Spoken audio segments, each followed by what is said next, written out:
After announcing articles of impeachment against President Trump for abuse of power and obstruction of justice, Laura Trump, a senior advisor to Trump's re-election campaign, actually praised the House Speaker, saying in part, she's been in the game for a long time. She is willing to put down and throw down whenever she needs to. But there are those who say Nancy Pelosi's time in Congress should be up. According to the editor at Current Affairs magazine, Nathan Robinson, Pelosi has had the time to distinguish herself as a champion of justice, but has failed at critical moments. So Nathan joins us now to expand on this. Nathan, it's great to see you. Glad to have you nice in to person. be here in the studio. Yeah, it's great. All right, Nathan, tell us a little bit about the story. You say that Nancy Pelosi has got to go. Tell us a little bit about why. Is this about USMCA or is it a deeper argument? It's actually, it's quite simple, really, which is that, as you know, there is a rising millennial left that is making a series of important progressive demands. And Pelosi has been openly contemptuous, right? I mean, she mocks the Green New Deal. Now, the Green New Deal is incredibly important to the future of Earth. That's not an understatement, right?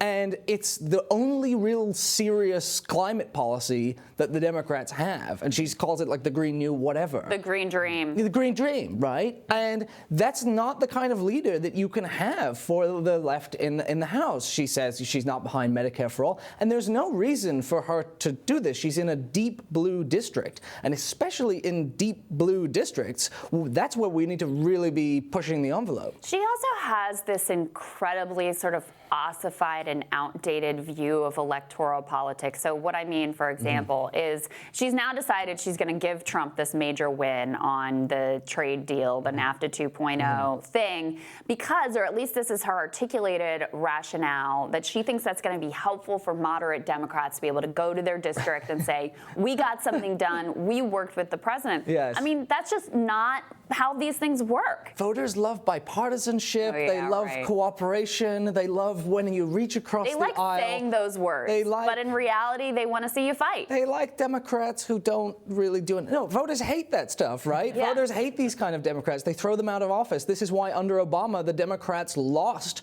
so many seats in Congress. And this is why so many young people are saying the Democratic Party has failed. We need a new approach. We need principles. We need policies. We need to have a very clear agenda. And Pelosi has made it clear that she's an active opponent of that agenda publicly, right? Not even like privately. That undermines the whole. And we need to pull together right now. So having someone on your side undermining you really, really hurts. I mean, Sagar, not even supporting a wealth tax, which has actually does have massive bipartisan support. So so that works for her constituents. So, I mean, Nathan, I know you were also the author of a magnum opus on Pete Buttigieg himself. Perfect day to have you here. Tell us a little bit about the story and in light of the developments. So we have newly released his McKinsey client list today. What do you think? Right. So I read Pete Buttigieg's memoir when I didn't really know much about him, and he was very hyped up. And I grew to sort of despise him over the course of reading the memoir because, and I think people should read the memoir because it gives you a real good sense. He's a lot like Obama, where you write your memoir in your 30s. It gives you a sense of who he is, right? Look for how much he seems to care about issues, about things that happen to other people. I called the article All About Pete because it's all about Pete. It's all about the time he played piano with the South Bend Symphony Orchestra. And it's not about him, any of the problems in South Bend, right? And now he's on this, now he's trying to build up his reputation among black voters. So he's talking about all the things he did in South Bend. But you can, it's very clear from the memoir what he cares about.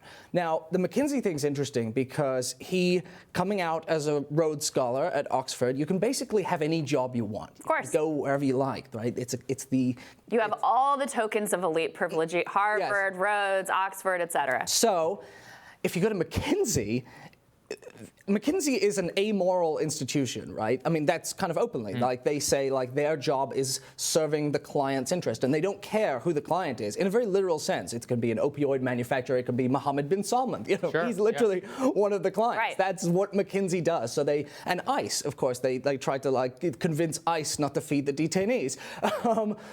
And so going there really symbols that you're not trying to, enact some kind of, you're not an activist, you don't care about much. except advancing up the career ladder. Now, if we want to look at what he's actually did at McKinsey, because he says, well, I didn't really do much. I was only there for a couple. I did spreadsheets. I did supermarket pricing. The only thing he cites in the book is I did supermarket pricing for a supermarket that was involved in a price fixing scheme. But anyway, I was hoping you'd go down. Yeah, right. Yeah. But the Blue Cross thing is interesting because at the time, and there was a former Cigna executive on Twitter who was he's been on the show before. Wendell Potter was saying, I know what this nonprofit insurer, this is Blue Cross, and this is going to be layoffs, because when you call McKinsey in as a health insurance company, it's because you want McKinsey to say, who do you fire, how much are you going to hike premiums? And that's exactly what Blue Cross did. And Pete says, well, I don't think that my work...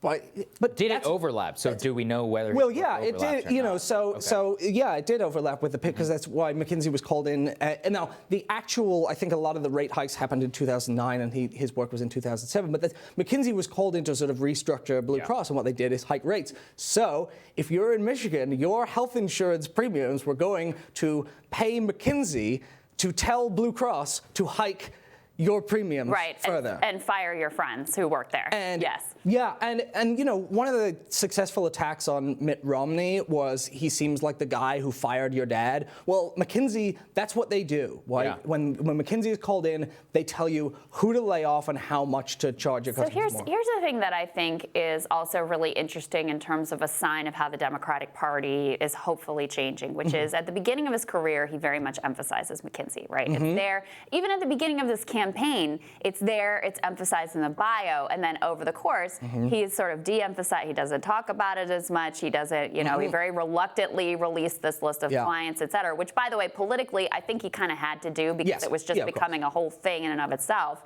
But I find that transition very interesting within his career. No, you're completely right. Well, Pete is a shapeshifter. Pete becomes whatever is necessary at the moment. And at the beginning of his campaign, McKinsey was a point of pride. He defended it when people even confronted him about the opioid companies. He said, well, no one no one criticizes lawyers for this. Well, they should criticize lawyers. Elizabeth Warren is getting criticized for it right now. It's something you should criticize someone for. But as you say, he sort of shifted because McKinsey has a bunch of scandals, including the ICE thing.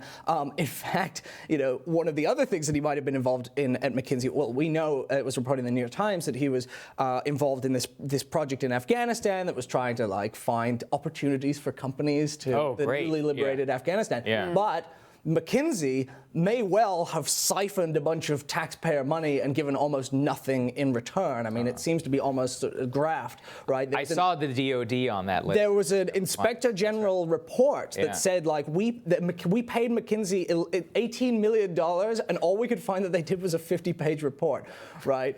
So it needs to be looked into further. But yeah. I think, Nathan, well, we have to get it. Look, he's a 25-year-old kid. Right, he decided to go work at McKinsey. That's what upwardly mobile people who go to Harvard do. Okay, which is the problem, and that is a structural problem that I think we all need to solve. I don't hear him saying that.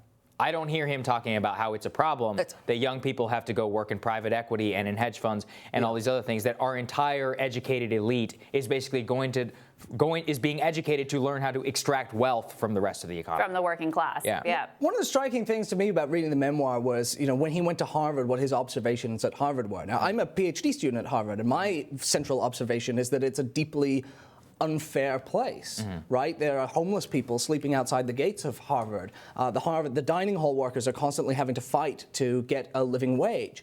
Now, in his memoir, he refers to the social justice warriors who were fighting for the dining hall workers. So he didn't really notice the inequality of the institution, which is fundamental to it. And that's sort of what we are trying to highlight now on the left, and he seems kind of blind to it. Of course, you say it and then he'll incorporate it into his rhetoric, because this is what Pete does, right? He said, I will never compromise on Medicare for all, and of course, now he did. He doesn't actually not only compromise, he trashes it. Yeah. I mean, the interesting thing is that young people aren't buying it. I mean, I covered in my monologue, 2% of voters under 35 support this guy, the guy of generational change. So I think it portends big changes in the Democratic Party.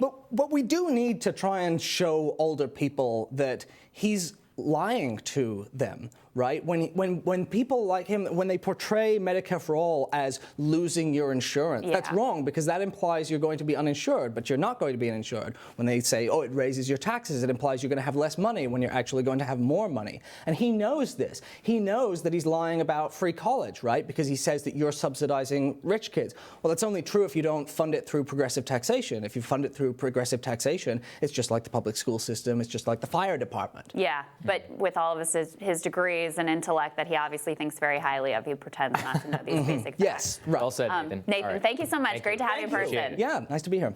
Next on Rising, 4 presidential campaign cycles ago, it was Democratic Party moderates versus progressives. They ended up losing to George W. Bush. Next, the Hill correspondent Reed Wilson tells us why the 2020 race looks pretty similar and why that is not a good thing for Democrats. That when Rising continues.